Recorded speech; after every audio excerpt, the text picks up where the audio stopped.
Okay, so I Good. really want to welcome everybody. It's a rainy Sunday here in the Bay Area.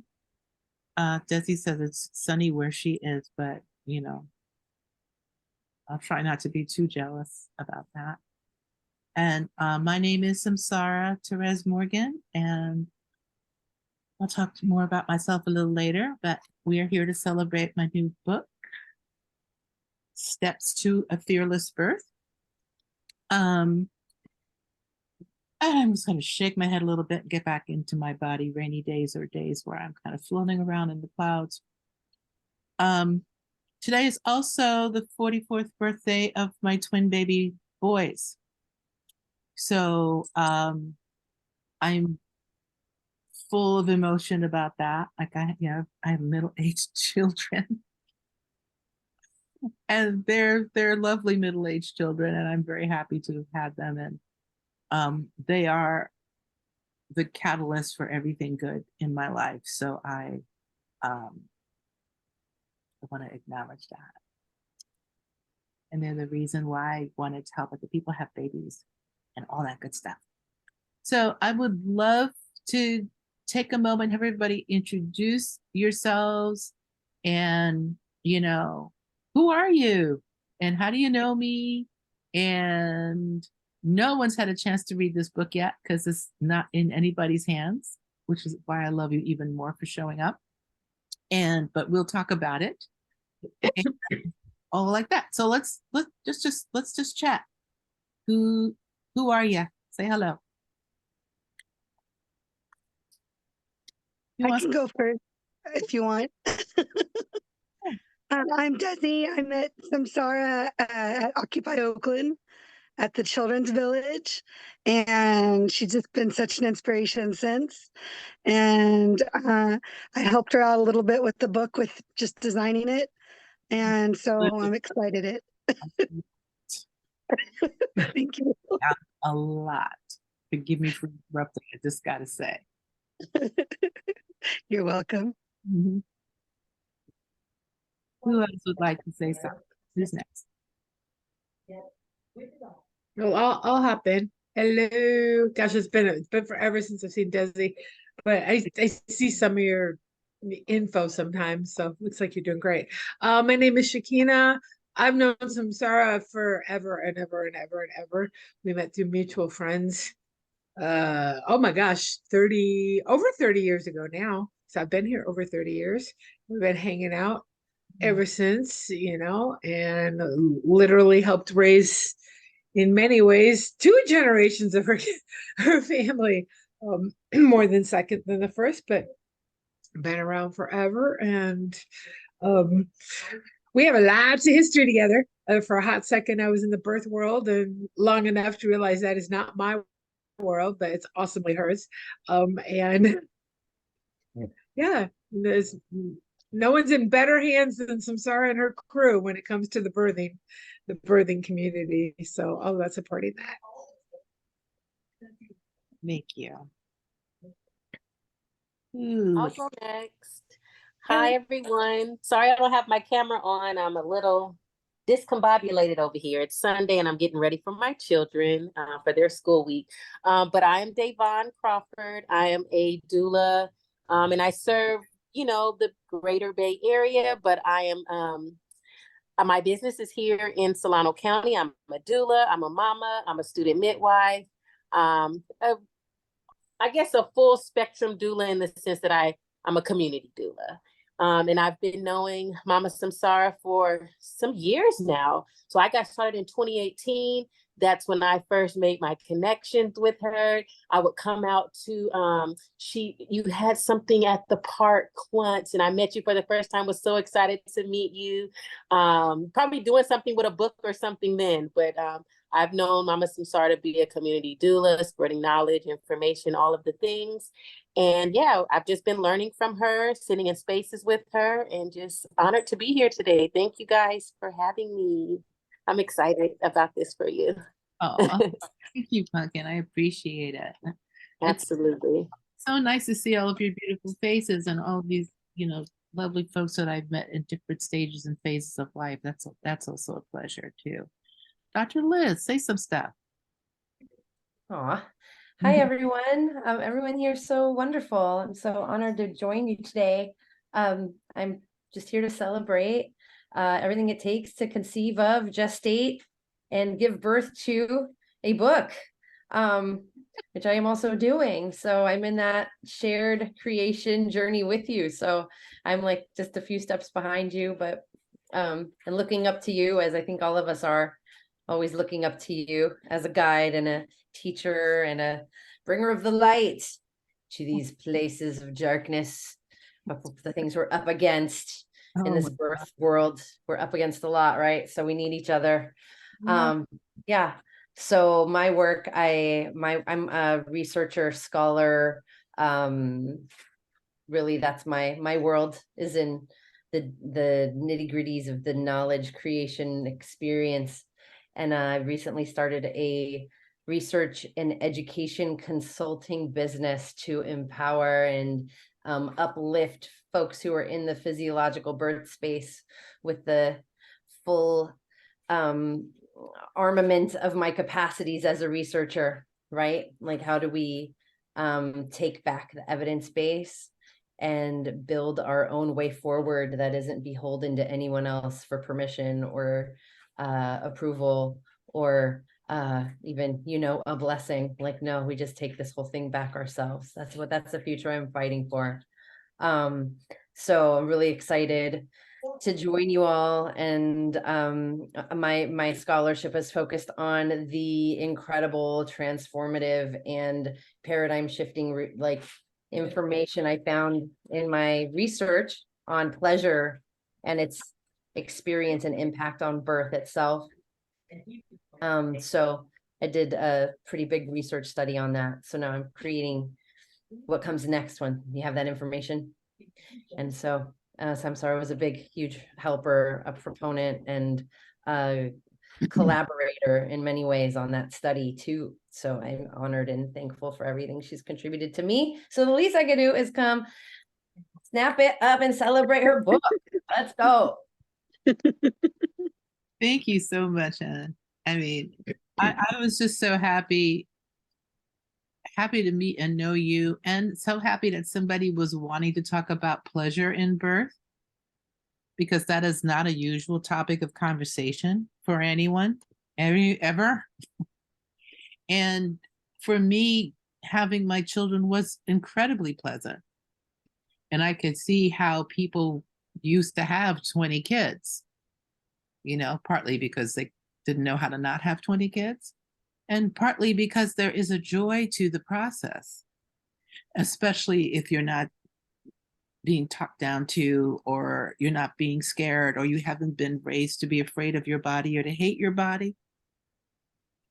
And if the sex that you had to make the baby was pleasurable, which is something we don't talk a lot about, and just women's pleasure, period, is just, except in a very pornographic way, which is still geared towards men's pleasure.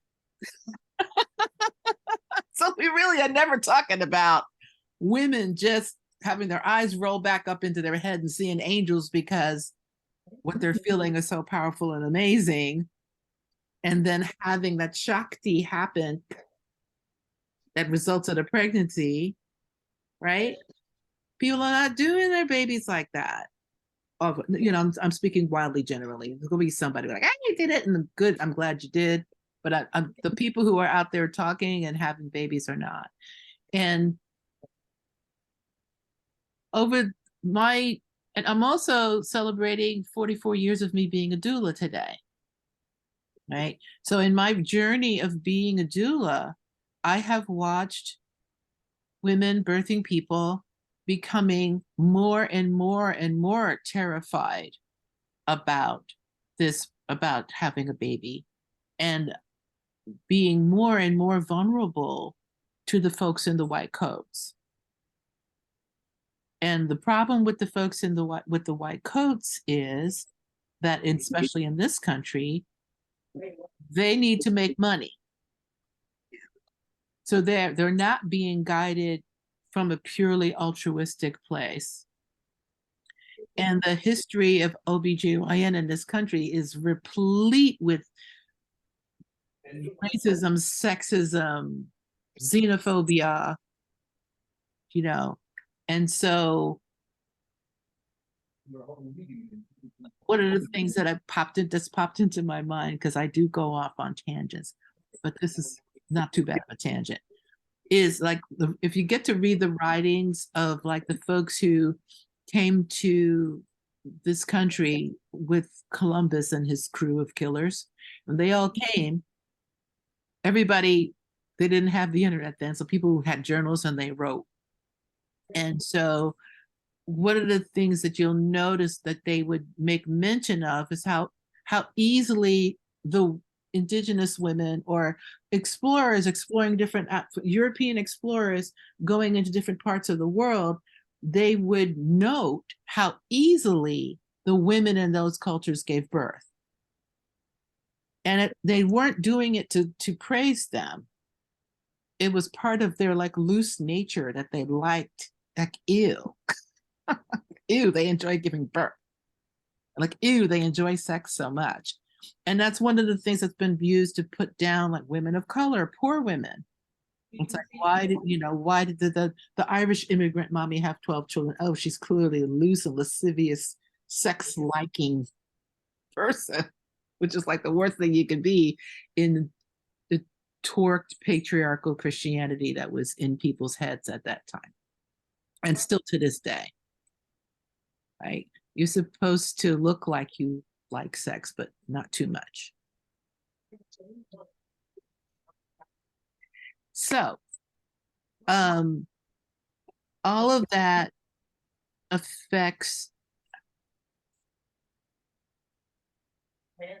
how folks are going to feel about doing something that the majority of folks are going to want to do in their lives. Not everybody needs or should be a parent, but the folks who want to do it. I'm seeing folks who are pregnant sitting in front of me like scared out of their minds. Then you kind of like, why are you doing this, beloved? Because you're so scared. And by the time they get to me in their last trimester,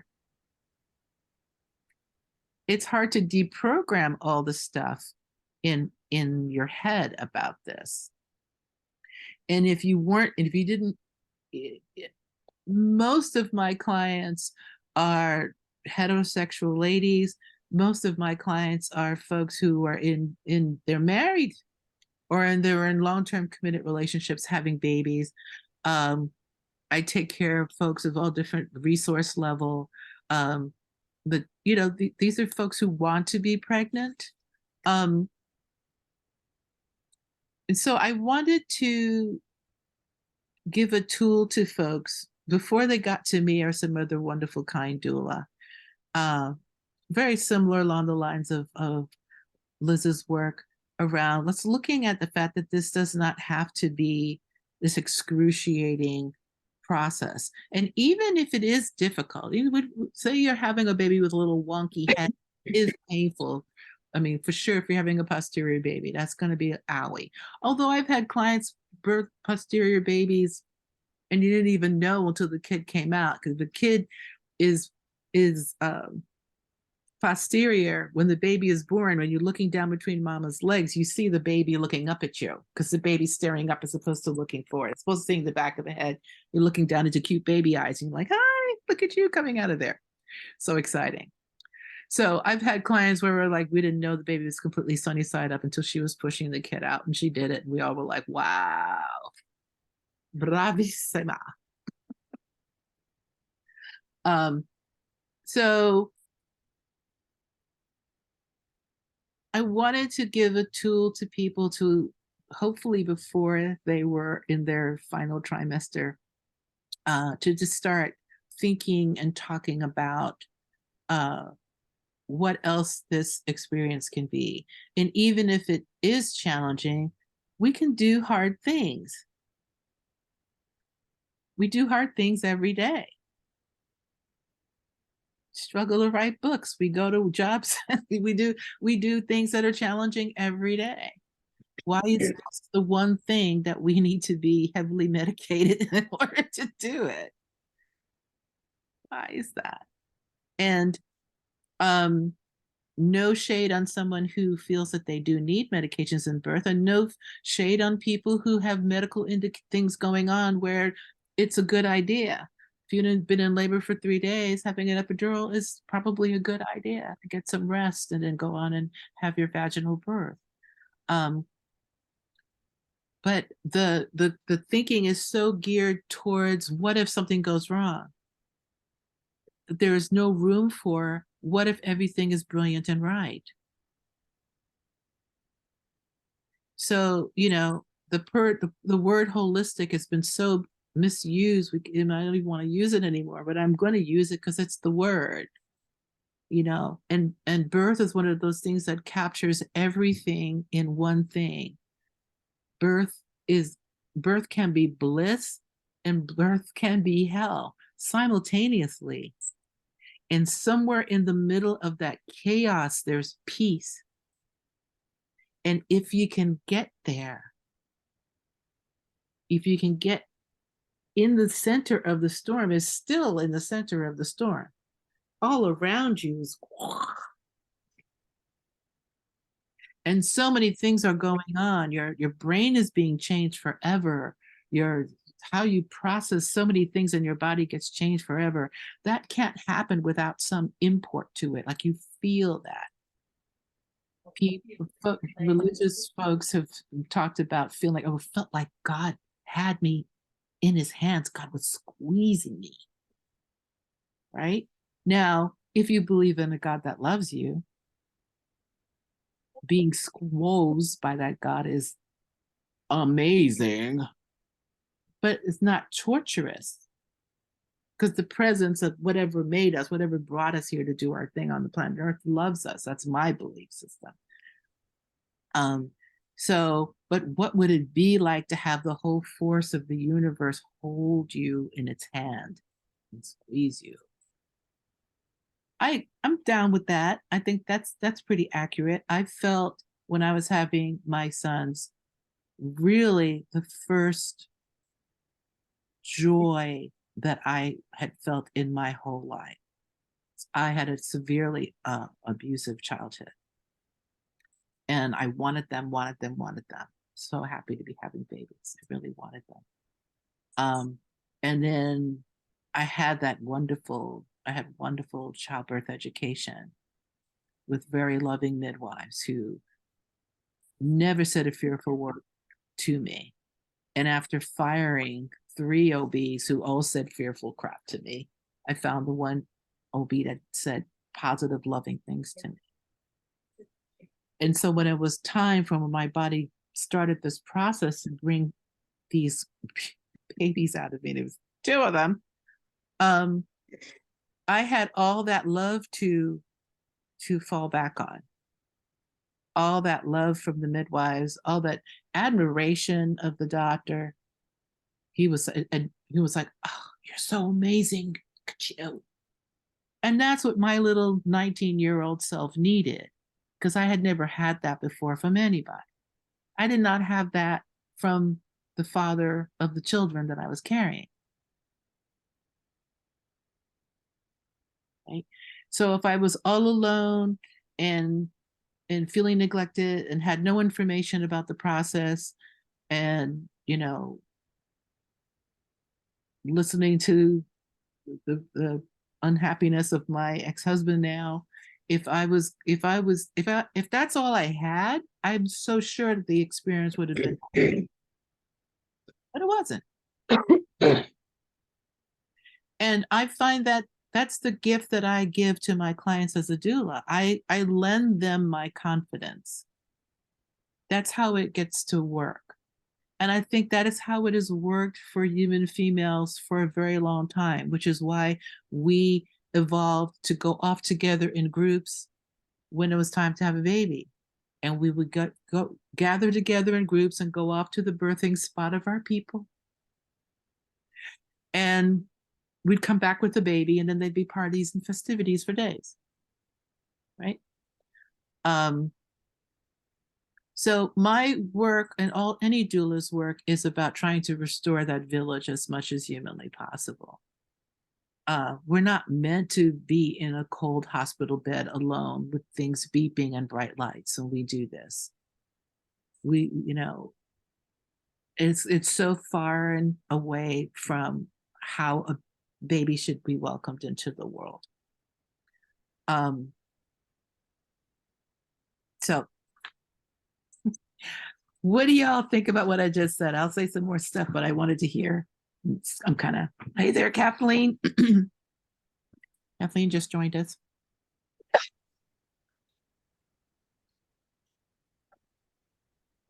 Yeah, gotta hurt. A little hard for Kathleen. You gotta hurt. So I want to just open it up a little bit for y'all to say some stuff before I say some more stuff. What are you thinking? How are you feeling? I'd like to just say the way you speak of birth is just so magical and enlightening. It's the way that I want my clients to view birth, even though there are so many, challenges that can come up, and it's a journey, and I teach my clients that.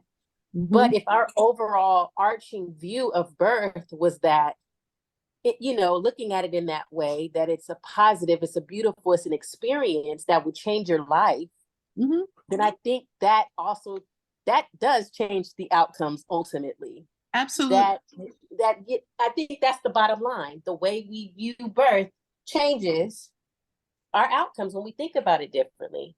Yeah. Yeah, it's got to be. I think we would have a lot less complications.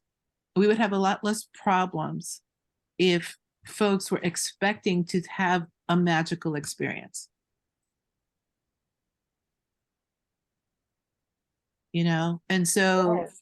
In one of my favorite movies that I like to show all of my clients, I talk about, I think it's Robbie Floyd Davis, who talks about, well, us who've had magical births are afraid to talk about our births around other people because then they feel that we're bragging or they feel less than or whatever.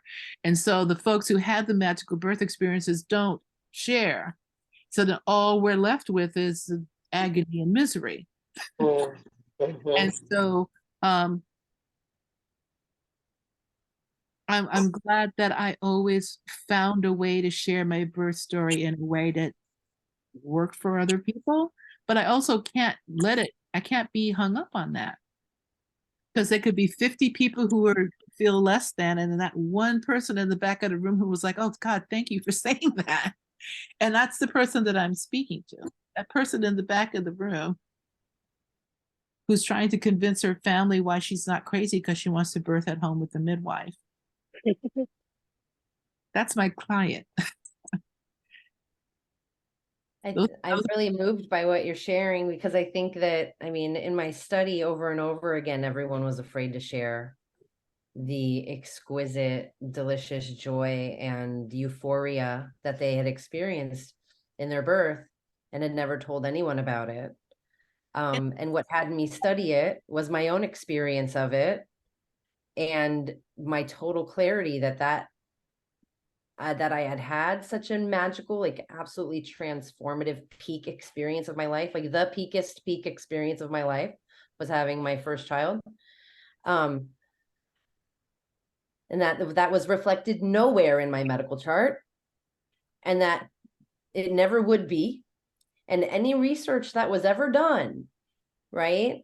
You drawing on these medical records and this medical establishment would never know. They would never look at my chart and know what I had actually experienced at all, right? And how the truth about birth is hidden from every angle, right? And so that was partly what drove me to do the research I did, was my own experience of it. It's all total absence from the conversation. And, that's when I sought you out. I started looking for who's talking about birth, who's doing this, and that's when I found you and the Oakland Better Birth Foundation, and just moved forward in that line of inquiry, because it's absolutely like up to us the narratives that we weave in our own mind, if we're willing to take full responsibility for our experience of our lives, right? And of course, we all have circumstances that can impinge on our ability, right, to do that. But having anyone just even poke a hole in the tarp, you know, between that knowledge, that experiential truth, and seeing a little pour of light pour through, like this might actually be great, like it just might be amazing, you might love it. Just having that little crack in the shell could change people's lives forever. And that's what I'm about. The people who are going to get to read your book are going to get their little shell cracked, and like this is like revolutionary work. Thank you. I want that to be true. I mean, that's what the work, you know, that's what all that I'm doing is about. And I'm, hi, cutie. And you know, I'm a granny, and I do believe it's a granny's job to start thinking about what she's going to leave behind when she moves on. And so the books that I write are really all part of that. I want my books to be accessible and readable by somebody with middle school education all the way up through to a PhD. So my books are very basic and loving. And those are the things that are incredibly important to me. And I've had to learn to not let everybody read my books. Really have learned about that. And it's like, your voice is not my voice. And you're not talking to that 16-year-old in the back of the room. Nobody cares about that person. I care about that person a lot. She's my target audience. I'm also talking to the 41-year-old who's being told that she's having a geriatric pregnancy, which is, you know, ridiculous. Ridiculous. You know, one of the joys that I've had of being raised a little Catholic girl was that I saw big families. Right. So I've been going to school with Italian kids and Irish kids, and there were lots of kids in all those families. And some of those kids were born when the mom was 41 years old. Some of the kids were born when the mom was 35 years old. You know, you'd start to be geriatric pregnancy at 35. That's ridiculous. What, 30 years ago, folks could pop out kids when they're 30s, and now they can't? What, are we devolving as a species? We have to take a look at that. Be concerned about that. It's not okay. And I think it's a lot of like the nonsense of people who don't want their kids to know about childbirth education, because, oh, they're going to go have sex. As soon as they know about it, they're going to go have sex. And even though there are studies that say that that's not the truth, actually, when kids really do know how their bodies work, they actually manage themselves differently, and, you know, the fewer teen pregnancies and blah, blah, blah.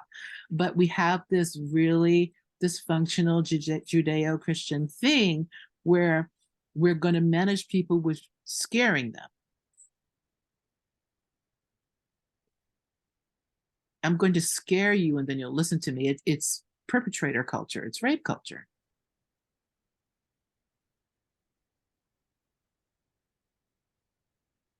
As opposed to, hopefully, the work that I did with raising my beautiful granddaughter was telling her always how magical her body is. Isn't it amazing that when you were a little newborn baby, you had all of your eggs already in your body? All the eggs of all the babies that you might choose to have in the future already, half of them sleep inside of you. Half of what they're going to be. Her little face. You want that. Want her to feel magical about herself. It's like, you know, do you really want to take those drugs? Do you really want to not take care of yourself and love yourself?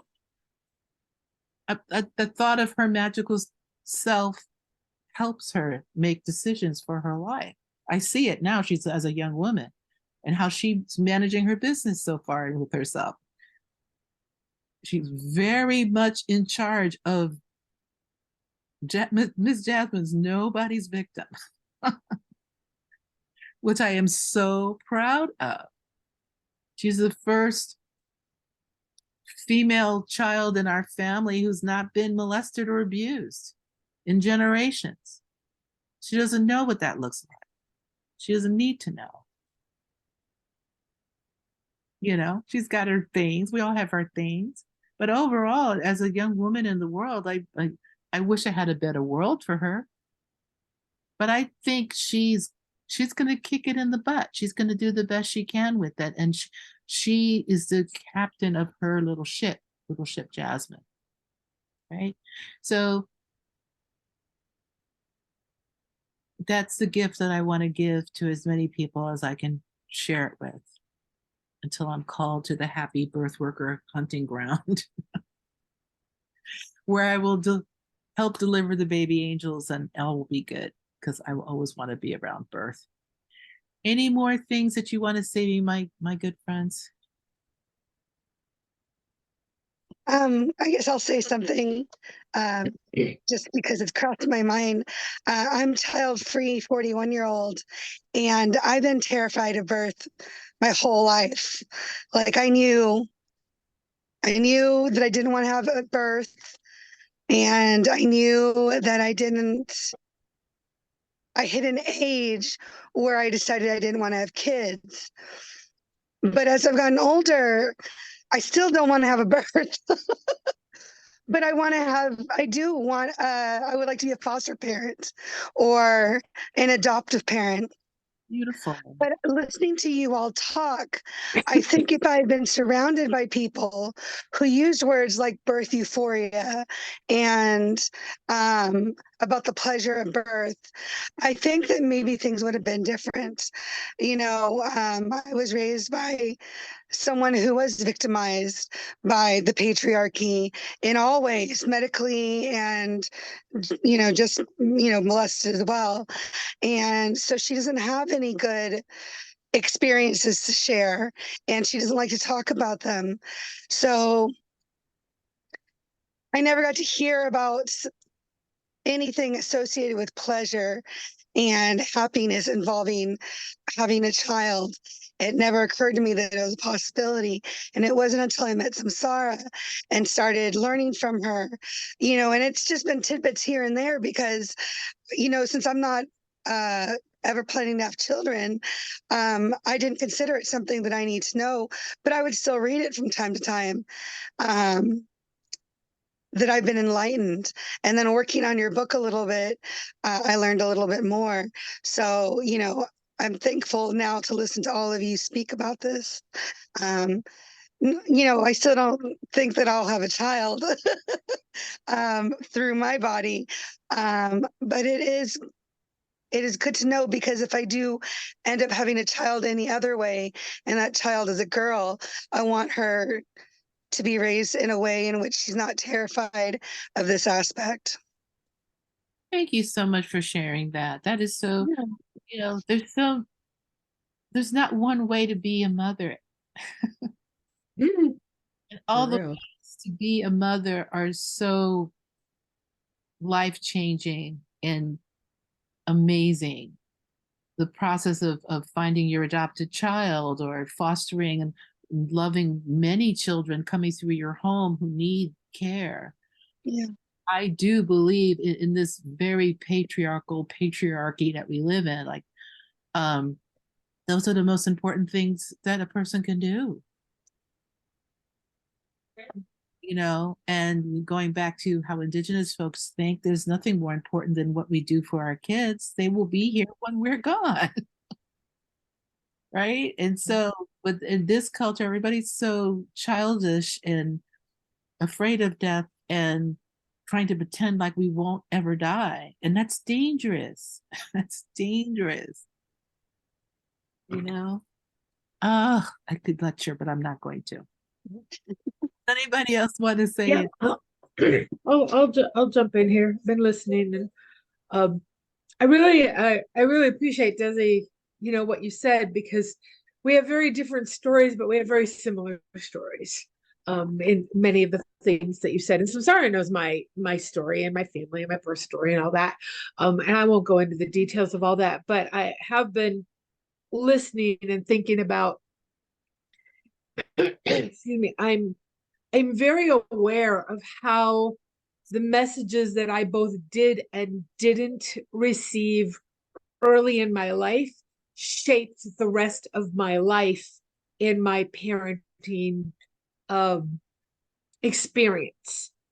So I never, ever, ever made a conscious decision that I wouldn't have my own children.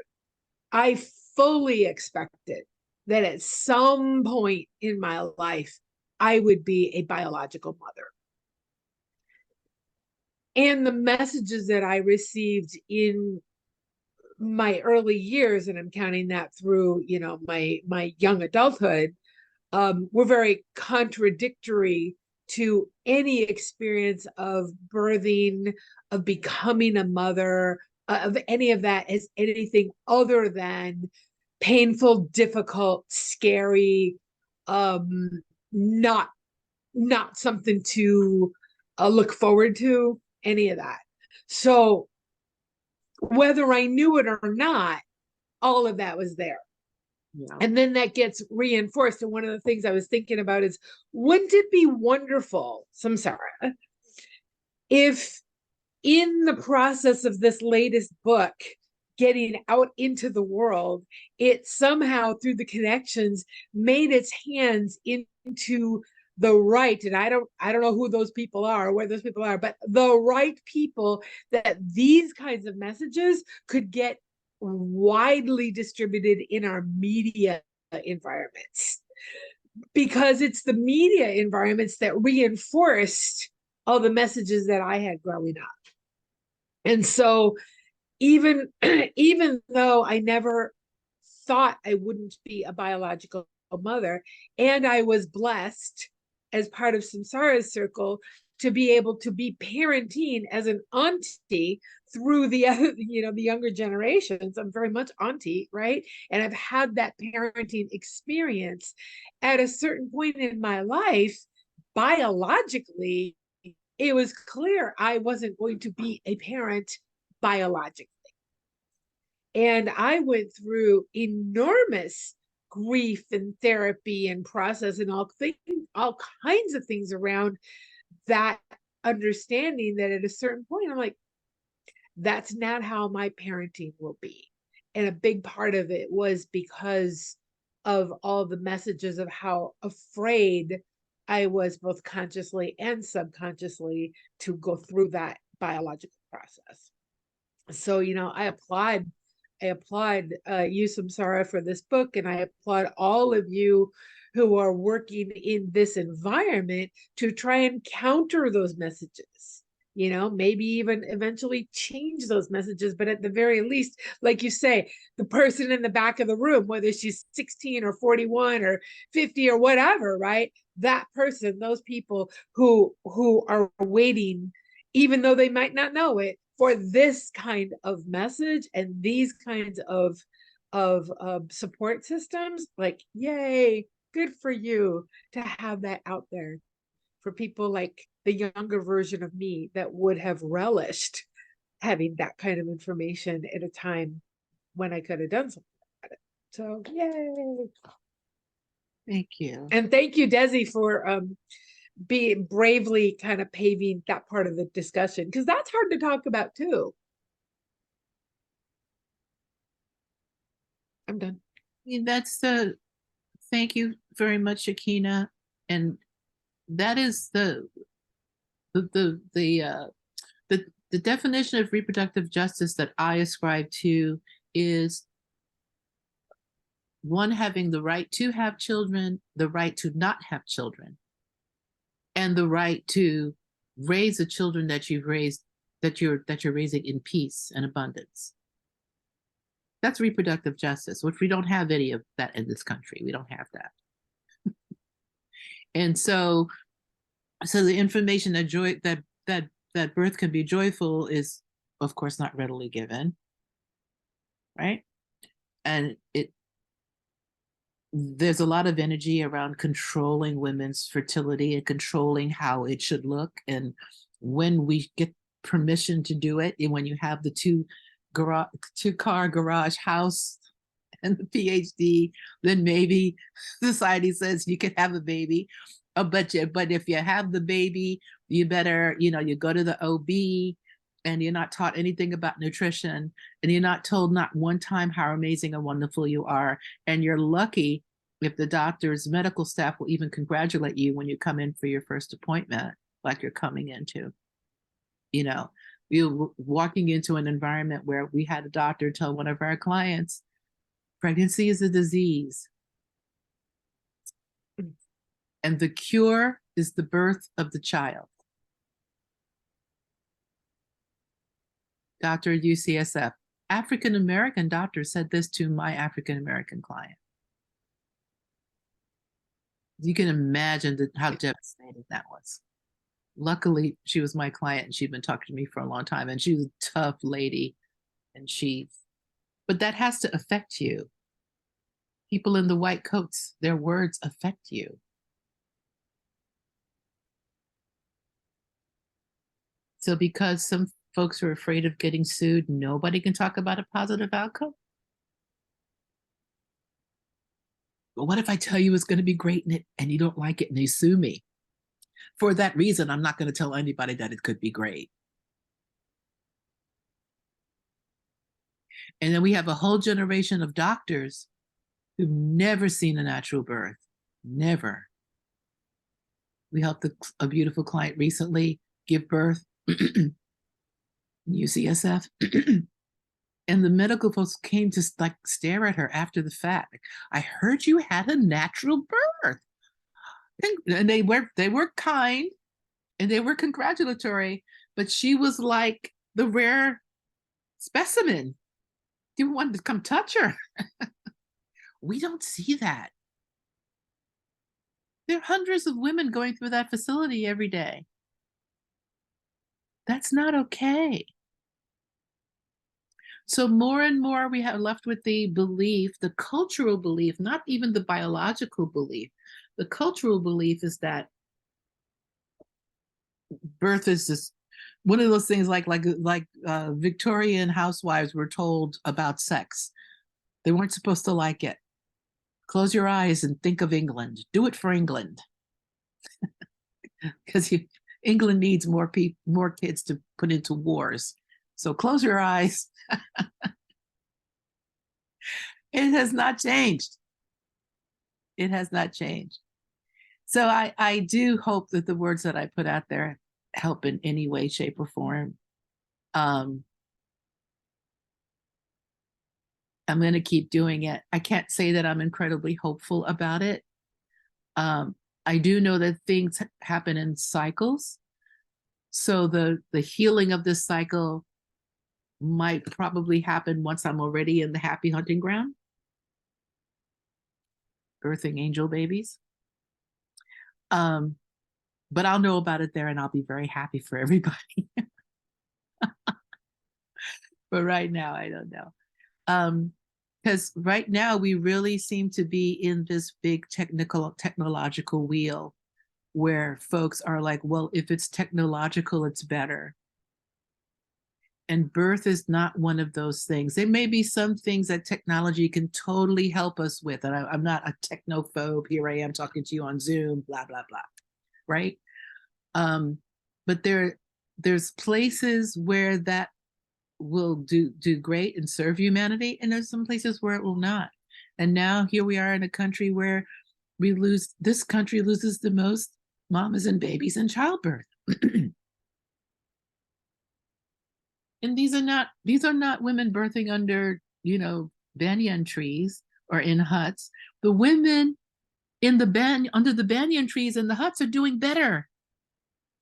Their babies live longer. This is the country where babies more babies die in their first 24 hours outside of their mom. It's horrible. There are times when I have to just turn it off so I can get some sleep. So I'm also writing for my own mental health because it's just so terrible. I mean, but this is a perfect. I truly believe birth is one of the few miracles left to us as human beings. The birth of all critters, little hedgehogs, cute, so cute. Owl babies cracking out of their eggs, all that life that human beings have a part in that powerfully. And because we're very complicated creatures, how we birth our babies is hella complicated. That's why we go off together in groups. And the driving force is love. When Indigenous women went off together in their birthing groups, those people cared about each other. Their mothers, they were the mothers, aunties, daughters who loved each other. And we know that the oxytocin, the love hormone, plays a tremendous role in getting babies out of their mothers. It plays a tremendous role getting them into their mothers as well. And all those endorphins, we make our own morphine. Our body makes our own natural painkiller. But we have to not be terrified out of our minds to be able to experience it. And we have to not be offered a fake substitute. There's no side effects, no negative side effects to our body's own endorphins, and they are natural opiates. And you can make them for yourself. And you don't OD and you don't get addicted. Well, maybe some people can. Some people can. You know, so yeah, so it's all about my life to keep preaching this good news. That's my ministry in life. Kathleen, did you want to say something, sweetie? I think you're the only person who has not spoken. I want to open my mic and just say, sorry, it's been lovely being on the call with you all, but Mama, I'm sorry you're aware that I have to hop off at 3. So I'm looking forward to listening to the rest of the recording. So please share it live and on Facebook or, however you're going to share it. But it's been lovely being in space with you all. It's like a lecture, and love and all of the things. So thank you so much. Thank you, sweetie. Have a great day. You too. Bye-bye, everyone. Kathleen, did you want to say something, sweetie? Yeah. I just am immensely proud of the work that you do, and so incredibly grateful for the work that you do and that you share with everyone that you come in contact with. Because it benefits everyone. It benefits the world to know joy and love and peace and confidence and power in ourselves. And you have, transformed how I approach and work with people and talk about birth, and talk about life and talk about death. Mm-hmm. Mm-hmm. And for in my parenting, how I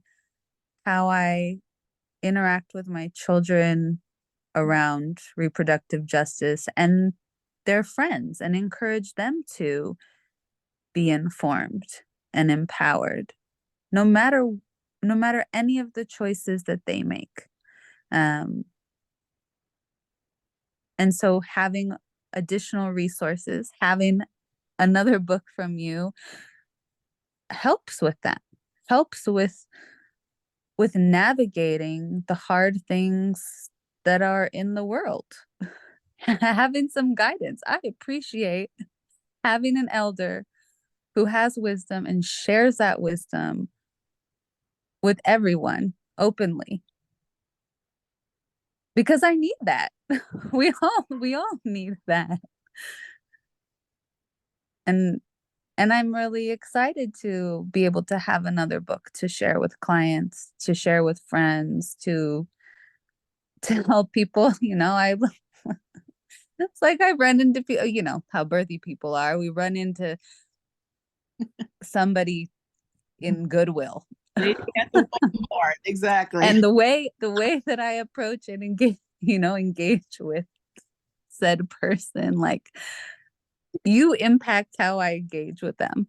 And the fact that I have an additional resource to share with somebody who can benefit from that is so incredibly valuable. And I just really am excited. And I know this has been an extreme labor, a labor to birth this book. It's been a long labor. So I congratulate you. I congratulate you on this birth. And yeah, and it's just your perseverance is very inspiring, and I'm glad you get to like give birth to it and send it off into the world. Thank you, again. I really, Yeah. it really, I mean, that birth is the analogy for all of life. We go through the stuff, you have your transitions, don't think you're going to do it. So I want to, again, I want to acknowledge Desi, because Desi was definitely my midwife on this project, on this project. Yay. Thank you, Desi. And so much of this, the struggle about it, like sometimes it's just like waiting for the right people, and you want it to happen on day A, but then it doesn't happen on day A, but then the perfect person shows up, and then the day that it comes out is when it's supposed to come out. It's being able birthing my kids has just made it easier for me to just be like, okay, we're gonna do it. So I also want to thank Robin Lim, who's an amazing midwife in Indonesia, and she blessed me with writing the foreword to my book. And I would like to read her foreword, which is really sweet. So her foreword is, Dear Promised Mother, I have read and reread Samsarah's offering of love, Steps to a Fearless Birth. Her words are like a hug, pulling us close to her heart and giving us much needed comfort. We live in challenging times, and I know it's not easy to be expecting a baby right now. All too often, we women experience prenatal scare instead of prenatal care when we go to the doctor for a checkup. I know I did the first time I went to the OBGYN as a pregnant teenager 45 years ago. I ran from that doctor and into the care of skilled and wise midwives. It took a lot of determination and TLC from my mother, my Filipina Lola, and my midwives to banish the fears planted during that one prenatal scare visit with the doctor. Imagine. How I wish I had had Grandmother Doula Samsarah's book in my hands to guide and comfort me.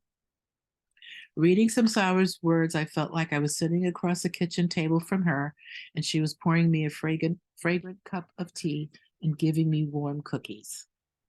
Every page lifted me up, and that's what support really is. This book is like a magical recipe for helping you find your own inner knowledge.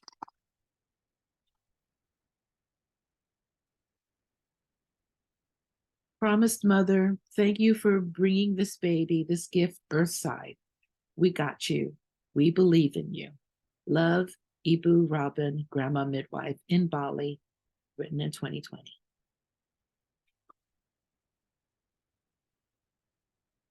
And that reminds me that this particular little book was my COVID project. So something good things came out of all that. So I'm not going to hold you all much longer. We're getting into that hour mark. I really appreciate your time.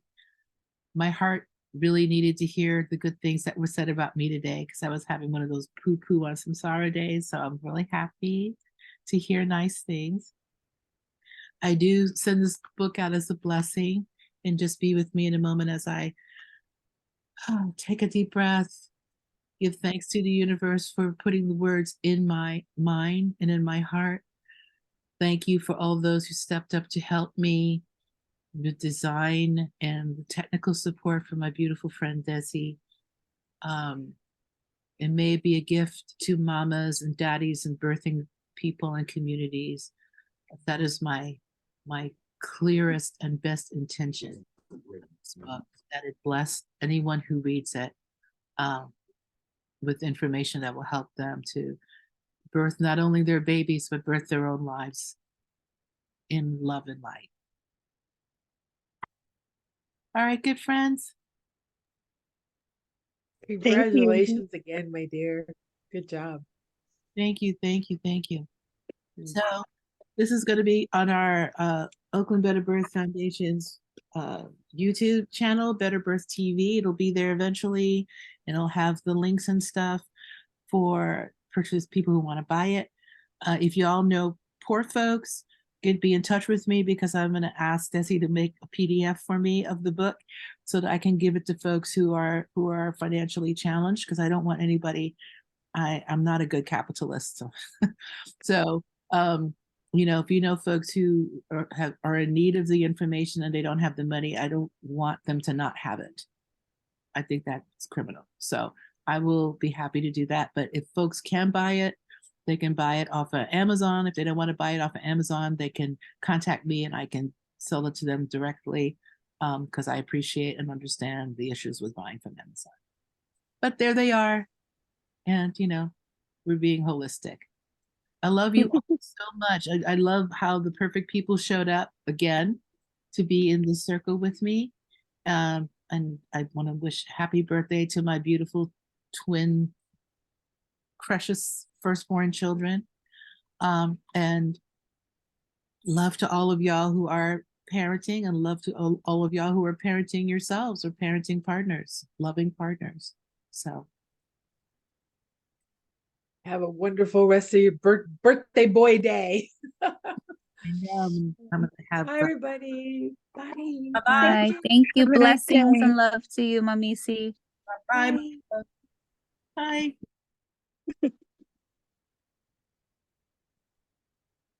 Did you? Oh, I guess you're still recording, so you can always message me.